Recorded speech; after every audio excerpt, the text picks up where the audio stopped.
Good morning, all of you. Good morning, principals, PGTs, TGTs, and all the model school family. Now, you all are aware about the webinar sessions. Now we have the webinar session from the subject Commerce and Accountancy second year. The topic is from the Commerce textbook, the Principles of Management and Functions of Management. In the previous class, we studied about the Principles of Management. Now, in the today's session, the subject we are going to learn here is Functions of Management. This topic is going to be handled by MS Anjum Madam, PGT Commerce from TSMS, Chegunta, Medak district. So please students listen the session carefully and note down the important points and follow the instructions given by the subject teacher. Now I invite Anjum Madam to handle the session. Anjum Madam, please. Thank you, sir. A very good morning to the webinar team, principals, teachers, and my dear students. A warm welcome to second year commerce webinar sessions. Myself, I am MS Anjum, PGT Commerce, TSMS Chegunta, Medak district. My subject coordinator is Mr. MD Riazuddin sir, Principal TSMS Jarasangam, Sangareddy district. I thank the entire webinar team, the higher officials, for providing me this opportunity to give the presentation. Children, today we are going to deal with the functions of management, chapter 10, 5th unit. We have been dealing in the previous classes about the principles of management. So today we are going to discuss about the functions of management. So let us begin the session. In the previous class, we have discussed about the levels of management, the distinction between the management and administration, 14 principles of management given by Henry Fayol. Isn't it, children? So in today's class, we shall discuss about the meaning and importance of management, functions of management, such as planning, organizing, staffing, directing, controlling. And we also will discuss at the last about post-ECOP. So what is this abbreviation post-ECOP? You will come to know by the end of the class. So shall we begin, children? Meaning and importance functions of management. What is the meaning functions of management? First, let us try to understand. Management of every individual activity. So every individual activity from the business point of view, whatever every person has to do, who has to decide it, has to be decided, it is decided depending upon the goals that are set by the organization. The organization should set the goals, then only the different personnel of the organization will perform their different activities in which they are efficient for. So in order to set these goals, the managers have to undergo several stages of thinking process. They have to identify what are the different activities to be done. Okay. And those all activities, the thinking process, the managers that undergo, those all the processes can be termed as functions of management. They are the planning, organizing, staffing, directing, and controlling. So what are all these, children? They are the functions of management. So these processes can be termed as functions of management. And what is their importance? The functions of management, why are they important? They are the essential part of every organization. Management is an essential part of every organization. And what is management? It has to do certain functions, certain activities, isn't it?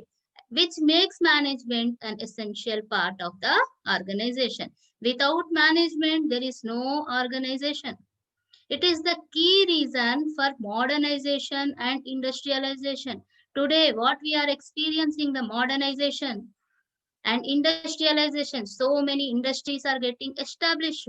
So what is the reason behind their success? Is the management and the functions of management. There may be the technology, but how to put that technology into proper use is done by the management.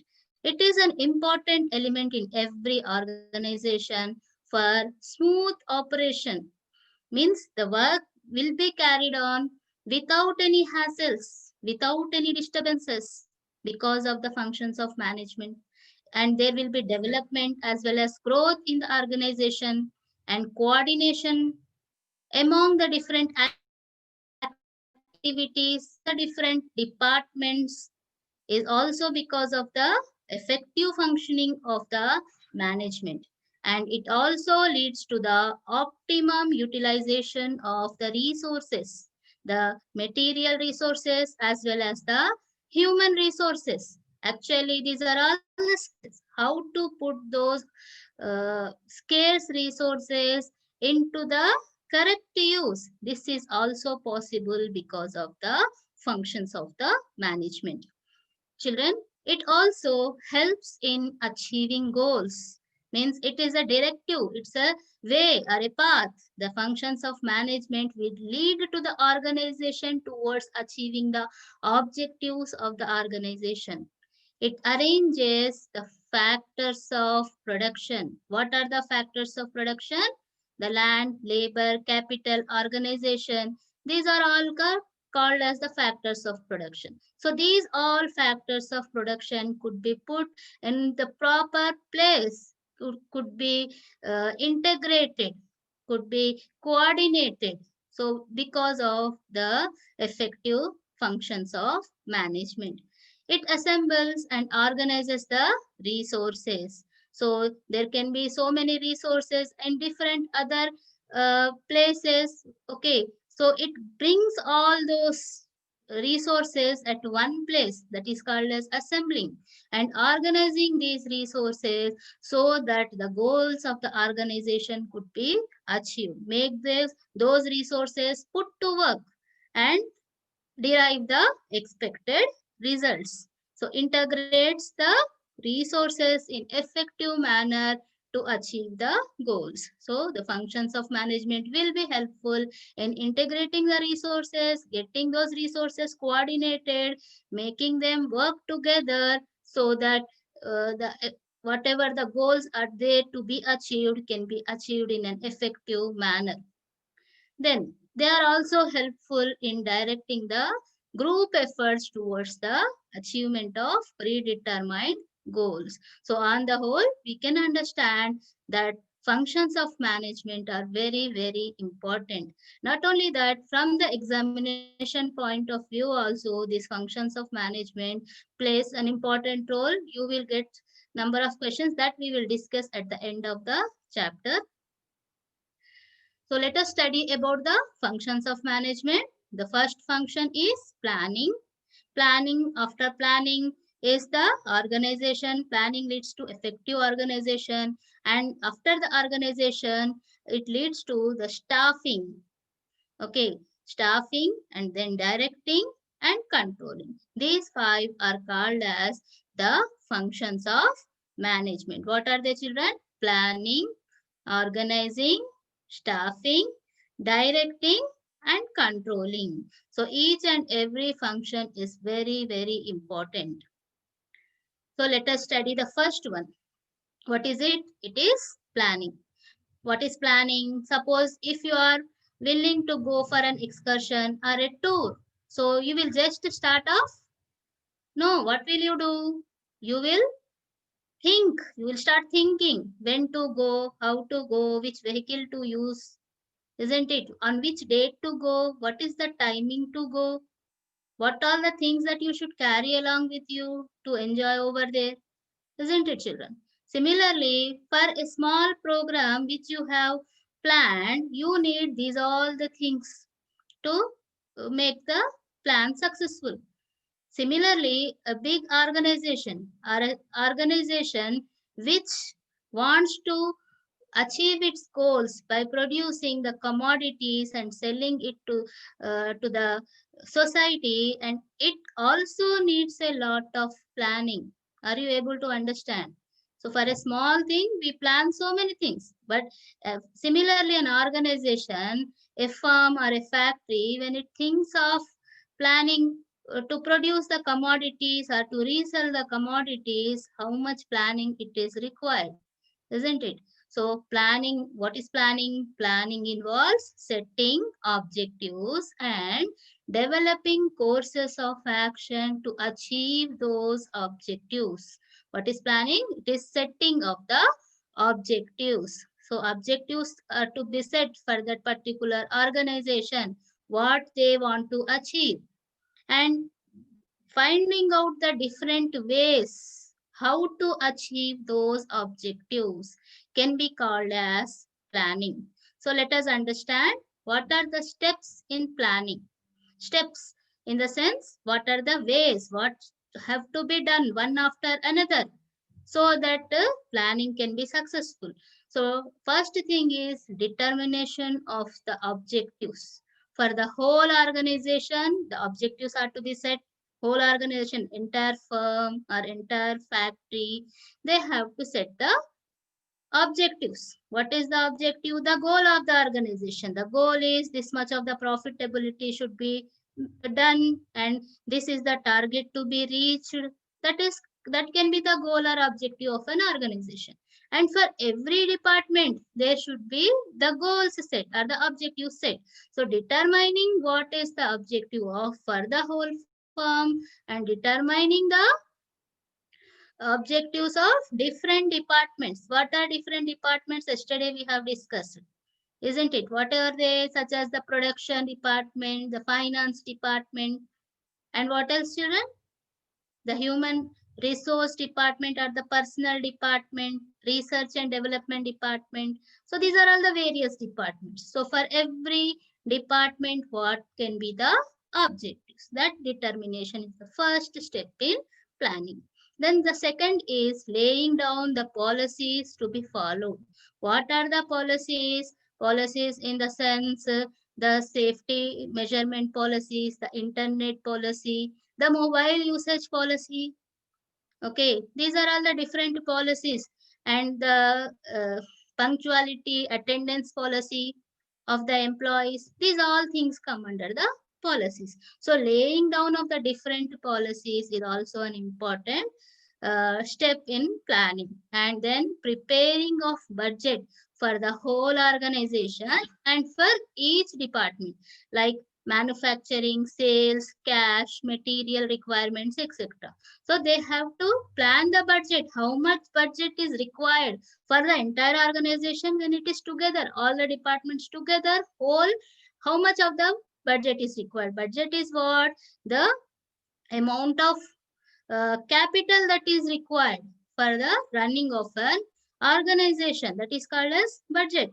So preparation of the expenses as well as the incomes, how much can be spent and how much can be the income for that organization. So that is called as budget. So for every department they have to plan the budget. Not only first they have to plan the budget for the whole organization, then they have to plan the budgets for the different departments such as manufacturing department, sales department, cash, material requirements, etc. Then these are all the steps. Now let us go for why the planning is important. It focuses on the objectives. Suppose if you have a plan, so according to the plan, what are the objectives set? We will be easily knowing. The organization can easily understand the objectives if the planning is done.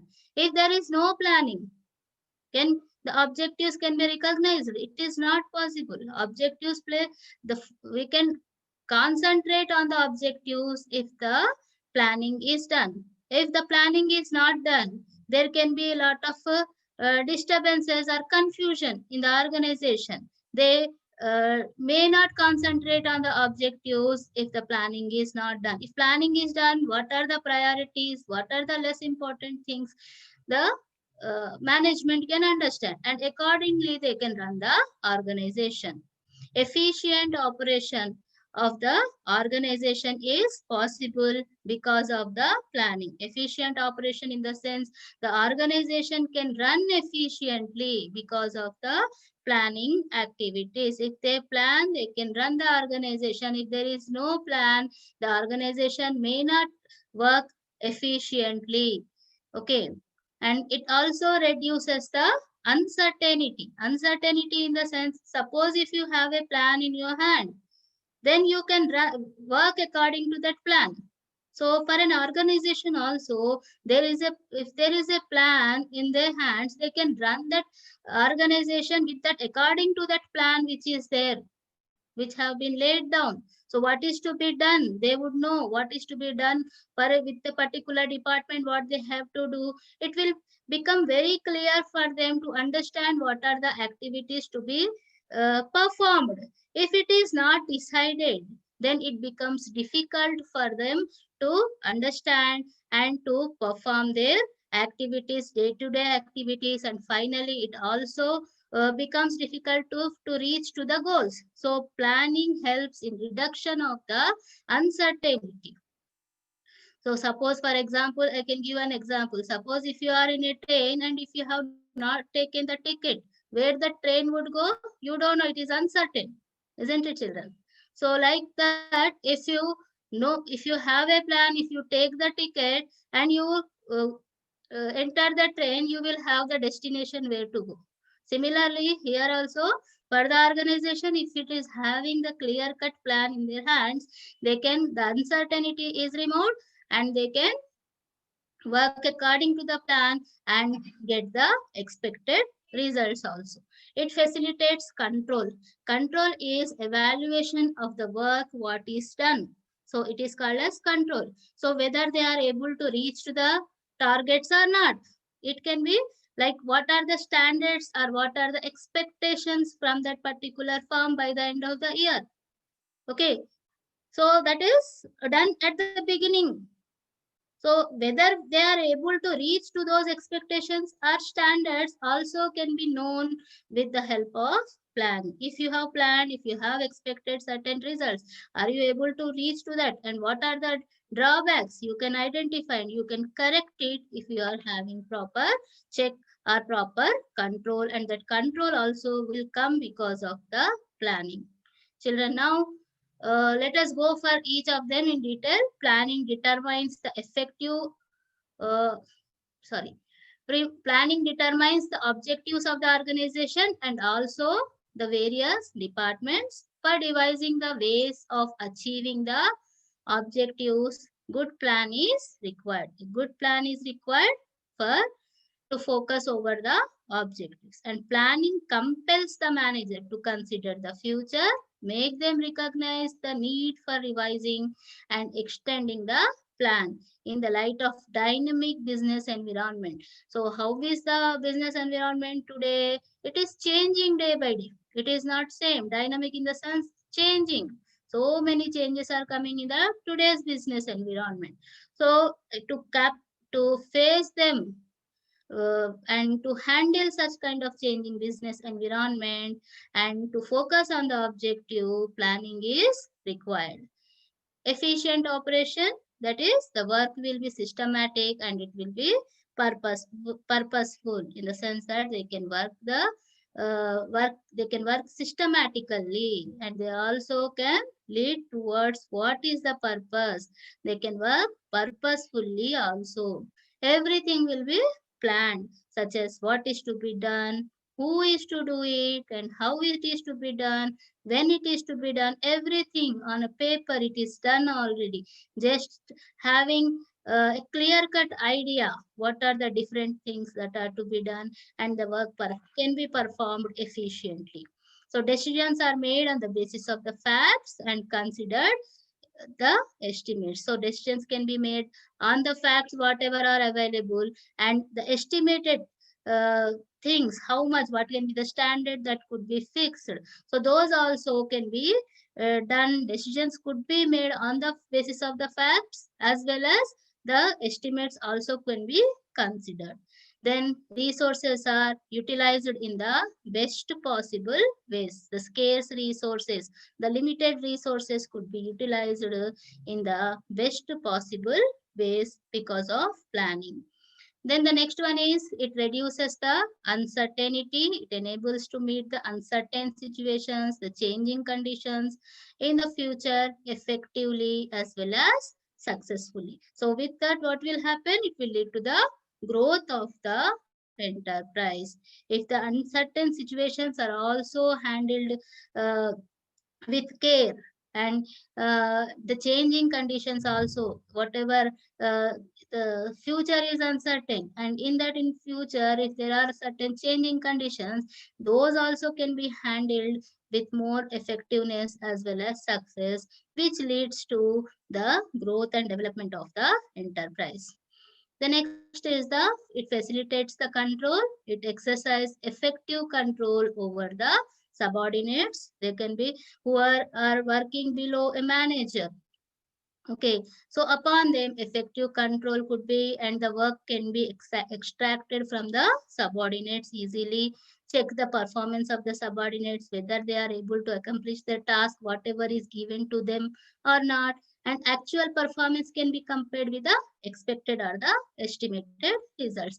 Whether the subordinates, whatever the task that is given to them, is their actual performance matching to the expected or the estimated results. So that also can be done because of planning. Planning is there, then all these things are possible. Then now let us study about the limitations of planning. Uncertain future, as the future is uncertain and there can be the changes in the policies of the government, or there can be changes in the uh, environment, business environment. So planning may not be effective. So this is one of the uh, limitations. But if it is done with scientific research, then this limitation can be suppressed. With scientific planning, scientific research, and exact accurate data is acquired. With that, the limitation of uncertain future can be suppressed up to certain extent.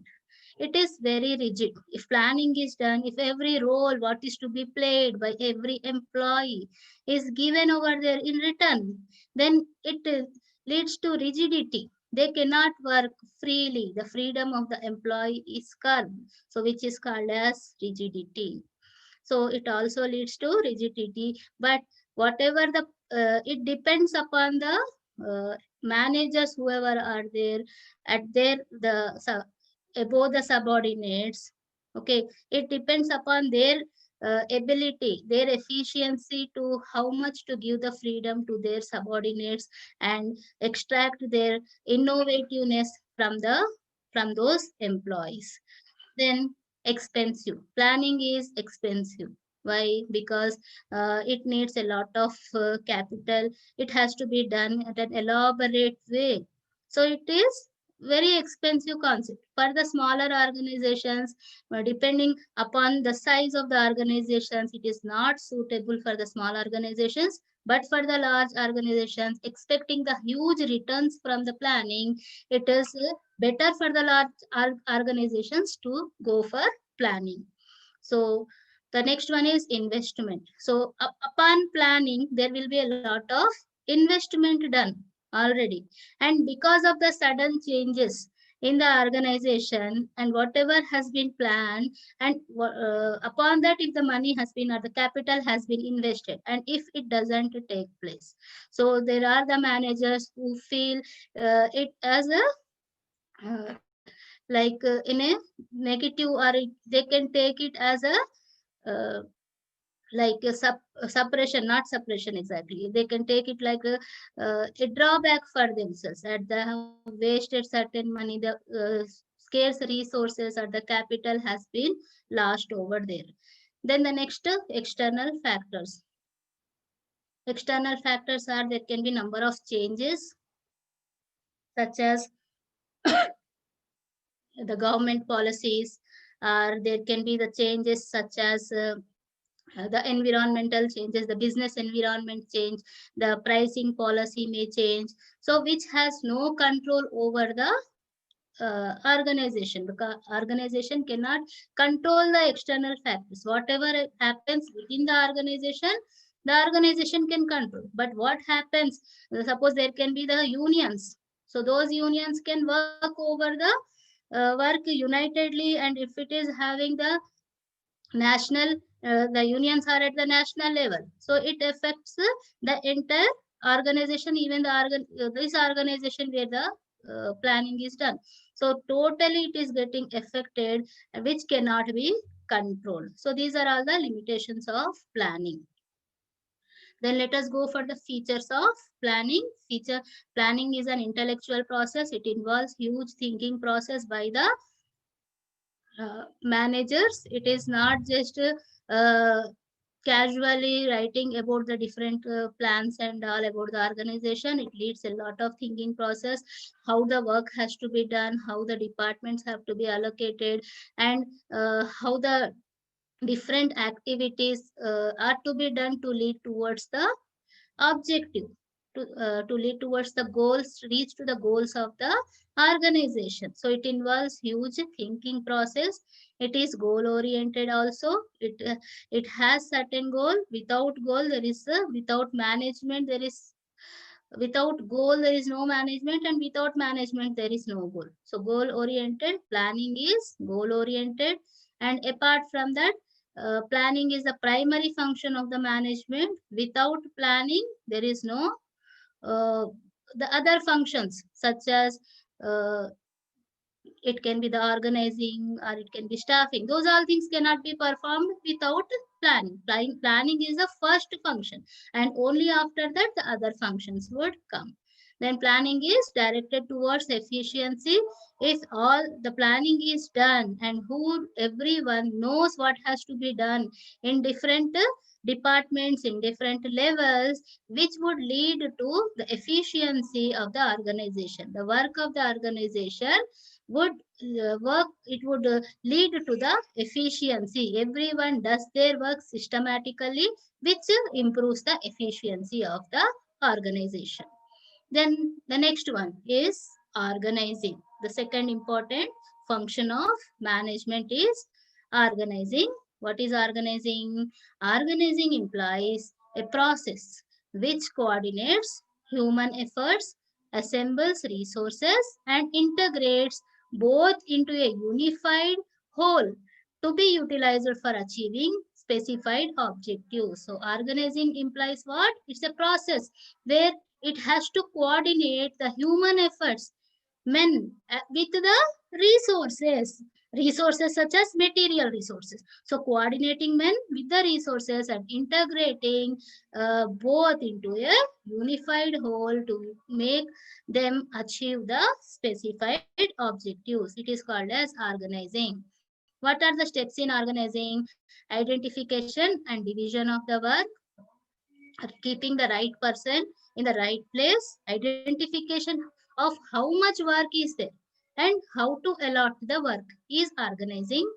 Departmentalization, so keeping the work may be there, and identifying which work is the related work and keeping those similar kind of nature of works into one particular section. It is called one particular department. It is called as departmentalization. Assignment of duties to all the departments, and establishing reporting relationships means who should report to whom, who are the subordinates and who are the heads. So that is called as reporting. So importance of organizing, it helps in the survival and growth of the organization. Because of the organization, everybody would know what are their roles, and they would work for achieving those objectives. So it helps the in the organization, the running of the organization and the survival of the organization. And it also leads to the growth of the enterprise or the organization also. It, in order for any business enterprise to perform tasks and successfully meet the goals of the organization, function must be properly performed. So for any business enterprise, performing of the task and successfully meet the goals of the organization. So these two things, performing the task at the same time also should meet the goals of the organization. So properly perform. This is possible because of organization.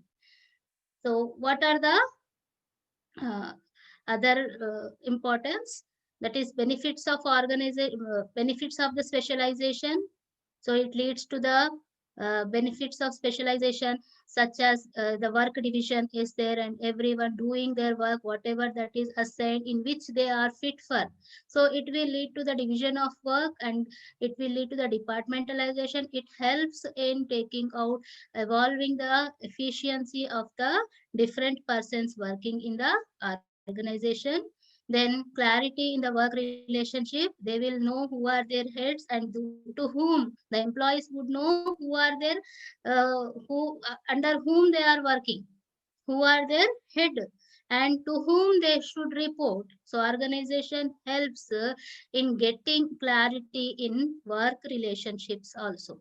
Then optimum utilization of the resources is possible at whatever the resources that are there, the men and the material resources, the financial resources, the raw materials, so which are all scarce resources, the human resources. So with organization, uh, optimum utilization is possible, means up to the best utilization of all the resources is possible without getting those resources wasted. Then adoption to change. So that whatever the moderate changes within the organization would be there, so those changes could be easily done because of organization. So if there are so much of the work is there and if it is not organized properly, okay, and if there are it leads to overlapping of activities. The so many departments, if they are not organized properly, there are no departments under the organization, imagine how much confusion it will create, isn't it? So if it is divided into departments and under each department there are so many employees working, okay, there can be the foremen or the supervisors and under them the workers would be there. So it will all lead to a clear cut understanding of their roles. And if any sort of changes would be there, uh, minor changes or moderate changes, they can easily change those things, and which would also lead to the effective working of the organization. Then effective administration, at the level of administration also, it will function effectively because it will have a clear cut idea what is going on in a particular department and what is going on in a particular uh, workplace, and they can have an idea if any changes are to be done, and which would lead to the profitability or which would lead to any sort of benefit. So it leads to an easy understanding which makes them to work effectively. The administration also would be more effective. It makes them to understand various things. Development of personnel is also possible, give them proper training, and identifying their abilities is possible, and making them to do that work repeatedly will make them more efficient in that work. It is also identifying the person what for what work he is more suitable. It is also possible because of organizing. Then next comes staffing. What is staffing? Staffing is putting jobs to people. So it is now it is there is a department for staffing, that is HR department in the present industrialized era. Why? Because this department works all through the year. It is a continuous job for the people to appoint the people to, because there may be the requirements such as the termination can be there, the resignations can be there, or people may leave their jobs, or there can be the death of the people. In the larger organization, staffing has become a daily an important concept, and people are appointed, hired to do the HR jobs, so to manage with the people, which is called as staffing. staffing. So staffing is, what is staffing? Staffing is putting jobs to people. Means what work they have to do. Let us understand in detail. It includes recruitment, selection, training, development, promotion, compensation, and performance appraisal of workforce. These all includes the staffing. It is recruitment. How the recruitment is done? Recruitment is appointing the people to do the job. So that is called as recruitment. So how it has to be to identify that there is a vacancy or a job requirement. So in that place, the people have to be recruited. That is called as recruitment. And how that is done? It is through the selection process. And after they are selected, they are trained to adopt the present organization culture and the environment. They are given the training, and every person who got appointed, every employee who has got appointed would always dream for growth and development. So the training, along with that, there also will be the promotional promotions and all, and even the developmental aspect for that employee, and even compensations would be paid, and even the performance appraisal, whether the work is being done up to the expected level. So these are all things comes under the staffing. So importance of staffing, it helps in discovering and obtaining competent personnel for various jobs. There are so many jobs which what requirement is there, what kind of qualification that person should have, and how to appoint. And it also makes for higher performance, putting right person in the right job. So it is very important. You cannot appoint a person with different qualification on a different job. It is very important for better performance.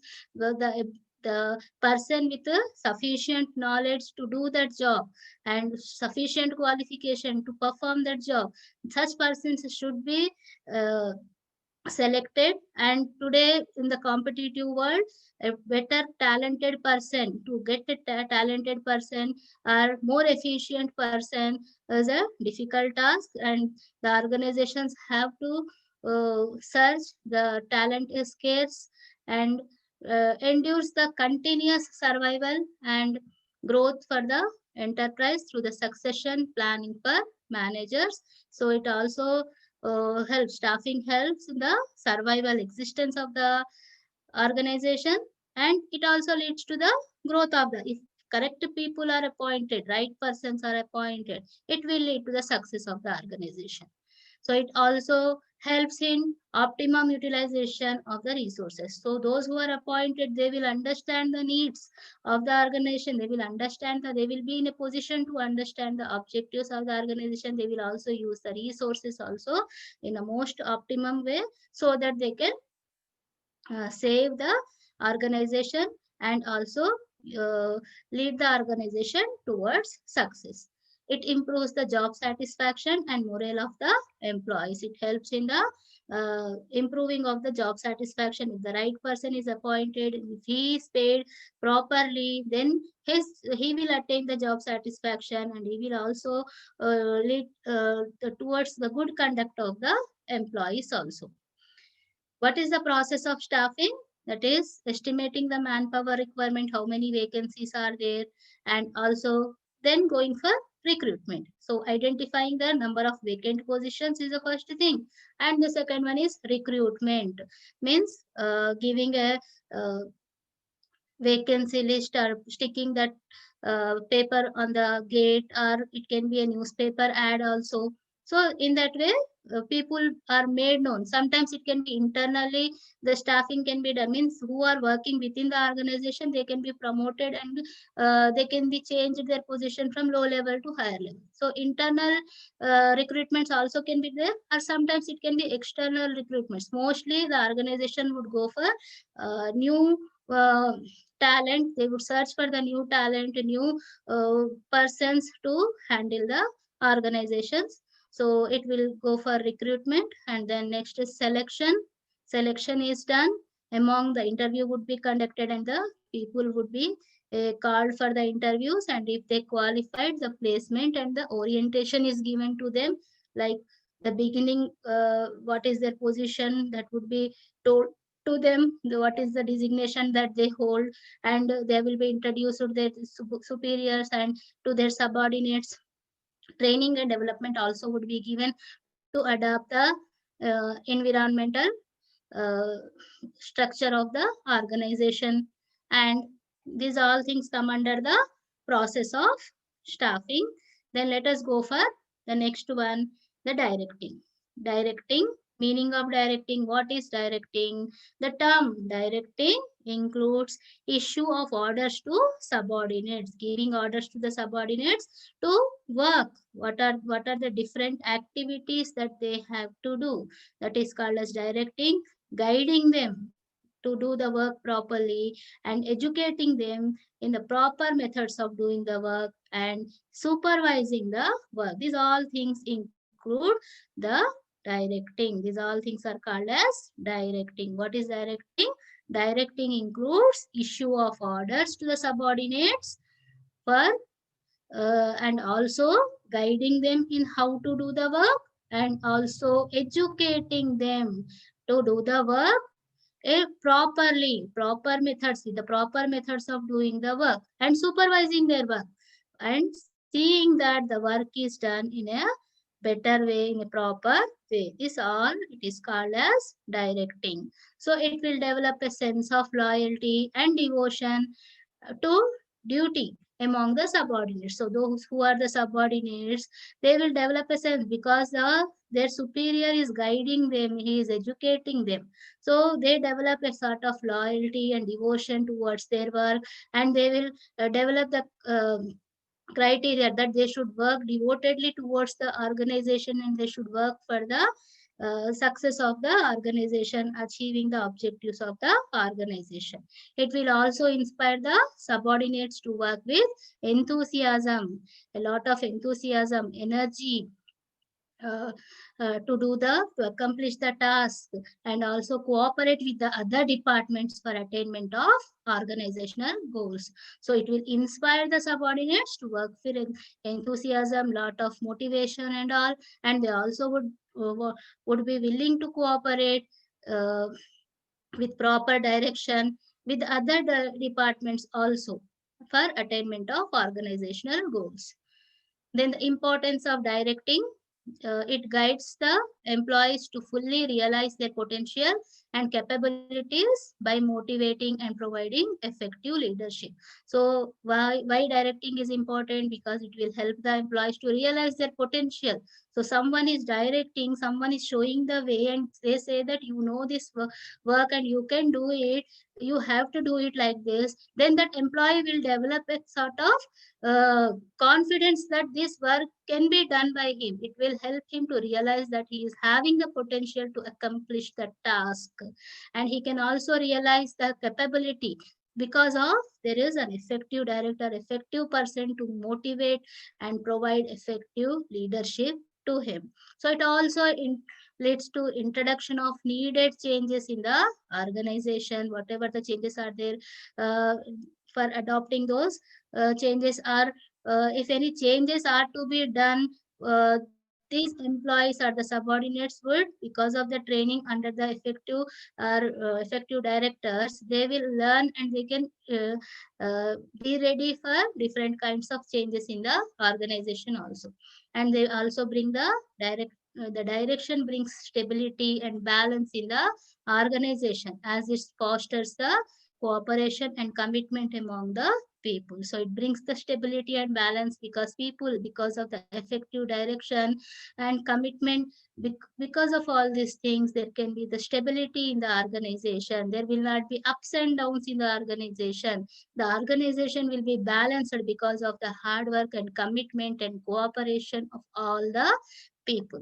It integrates employees efforts in the organization, such as a way that every individual efforts contributes to the organizational performance. So it integrates the organizational efforts, sorry, employees efforts in the organization with the in a way such as individual efforts contribute to the organization. So it will comply with the organizational performance. It integrates the efforts of the employee in such a way that every individual effort contribute, means all together they would work cooperatively to bring better performance to the organization. So these are all the importance of directing. What are the principles of directing? Maximum individual contribution is possible if someone is there to guide, to help, to show them how to do the work perfectly. It would lead to the maximum individual contribution. And harmony of objectives, there can be different objectives and each objective could be achieved without overlapping or without any misunderstandings. Unity of command is also possible because there can be there has to be one person as a head, and under them would be the subordinates, and one subordinate cannot be given uh, orders by different heads, which would lead to the confusion among the subordinates. So unity of command is possible because of the directing. So if there is direction, he will easily understand what is to be done, uh, because the order comes from one single superior to him. Then appropriation of direction technique. So direction technique also would be appropriate. What direction technique the superior has adopted and how it will lead to the success of the organization, how it will lead to the organization towards the achievement of the organizational goals. And managerial communication, the communication between the different departments is also possible because of the effective directing. Usage of the informal organization. So there can be the informal. Within every formal organization, there will be one informal organization that would be working, who has the communication or uh, like they have the contacts with the social uh, leaders or the societal heads. So and they also can have their information among themselves, like the informal organization having uh, good rapport among themselves. So this rapport is very useful for the organization. It will make the other activities apart from their job, they can also work extra, they can contribute extra things to the organization. So usage of such informal organization is also important. And effective leadership, the leadership also is an important principle. The leader, the one who is making the work to be done and who is giving the direction, the superiors, they play an effective role being the good leaders in the organization. So these are all the principles of organization. Now let us go for towards controlling. What is controlling? Like after planning, organizing, and staffing and directing, there is another important thing that has to be done is controlling. So after the work has been done, that has to be checked, isn't it? So controlling is the process of ensuring that actual activities conform to planned activities or not. Whatever has been done, what is planned at the beginning, are the organizational efforts are able to reach to those planned activities or not.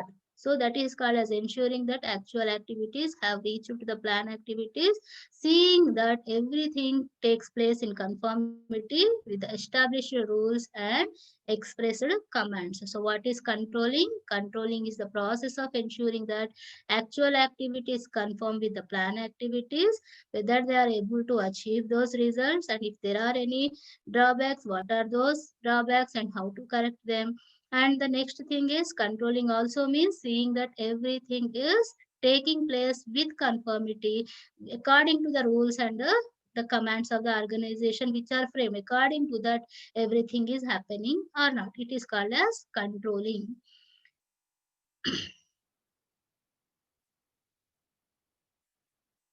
What are the steps involved in controlling?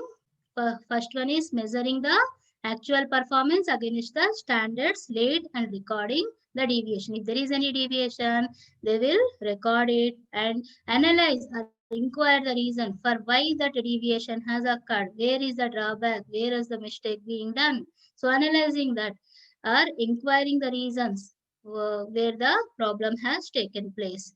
Then the next is fixing the responsibility. Who has done that? Why the deviation has been created? Who is the person responsible over there for the negative deviations?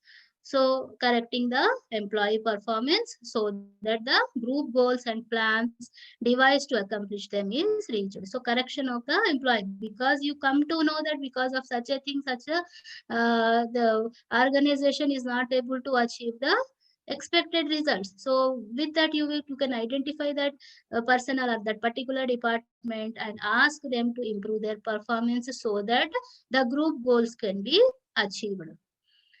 Now let us go for importance of controlling.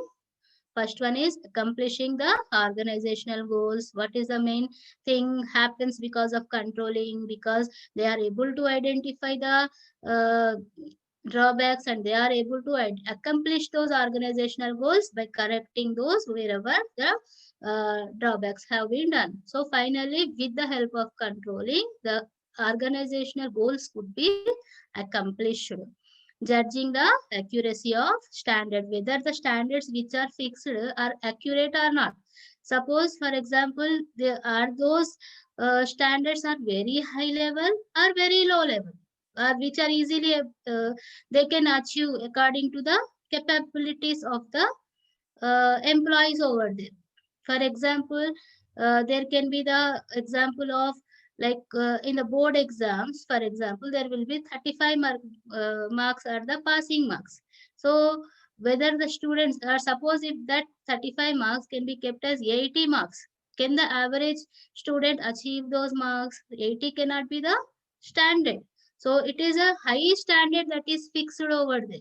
And an average student or a slow learning student cannot achieve that standard. So whether the standard which is fixed is according to the ability of the employees or not, is it very high or it is very low? So that also has to be can be judged with the help of controlling. It makes the efficient usage of the resources, men material resources, the financial resources also could be efficiently utilized. Improve the employee motivation. It helps the people who to know about themselves, and whether if they are doing well they will get hugely motivated. Okay, and it will help to increase the efficiency of the organization, ensuring order and discipline. Because of the control in the entire organization there will be the order, uh, and nobody can dare to do any of the misconduct, and there will be discipline established in the organization. So those are all the uh, things that come under the controlling. The next are the limitations of the organization, the controlling of the organization. Let us study the limitations of controlling. Difficulty in setting standards. So it is very difficult to understand and identify the capabilities and set the standards. It is one of the difficult tasks. So they need to study continuously to establish the standards, and even the employees also may not accept. There can be chaos or the disturbances among the employees according to uh, their capability. If the standards are fixed, there can come so many problems from the side of employees, and there is very little control. Internally the control can be established, then what about the external factors? There can be number of external factors as per the government, or there can be the unions and all, so which over which there cannot be any control. And resistance from the employees, as I said, there can be the resistance. The employees may not accept the controlling, huge controlling over them. They may resist, they may not accept that much of control over them. And finally, controlling is a costly affair, because there should be uh, a lot of budget that has to be allocated to employ the people for uh, controlling purposes, and it is also a costly affair. The organization has to spend or keep certain budget for uh, going for the controlling over the organization. So these are all the limitations of the organization. Now let us go for the post ECOG, which I said you will learn it at the end, the abbreviation. What is it? So in this is nothing but the abbreviation POSDCORB. So what is this? P for planning, O for organizing, S for staffing, D for directing, C for coordinating, O for organizing, one reporting and budgeting. So this is called as Postika. So in the year 1937, Luther Gulick and L. Urwick, they described 7 major activities or duties for Chief Executive Officer. So what are those? Once again, they are planning, organizing, staffing, directing, coordinating, reporting, and budgeting. So these are all the various things, like how FOIL has uh, described various functions of the management. Similarly, Luther Gulick and L. Urwick also has the 7 major activities and duties of Chief Executive Officer. So what is their usage? That is, it is a used for a good starting point to analyze the management functions and activities in a structural way to achieve organizational goals. So all this, if they are employed, as just now we have discussed almost all of them, isn't it? We have discussed about planning, organizing, staffing, directing, coordinating, and uh, the budgeting. Okay, all these things we have. Reporting and budgeting we have discussed it just now.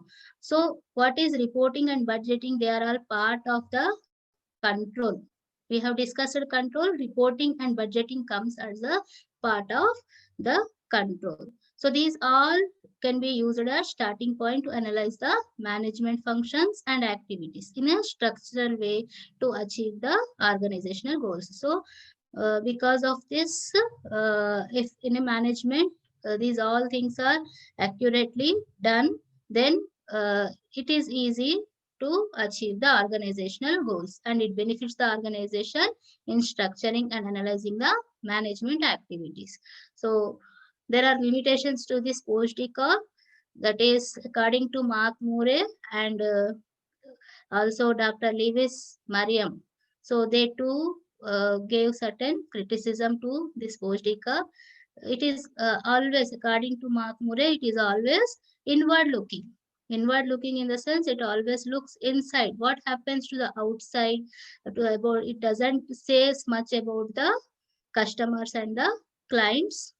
It always thinks about the employees, how to manage, how to coordinate, how to uh, direct and report and budgeting and control. It never speaks about the customers and the clients. This is one of the criticism by Mark Murray. And also Dr. Lewis Merriam, he says that the importance of the knowledge or the subject matter of the manager has been forgotten in this post-E curve.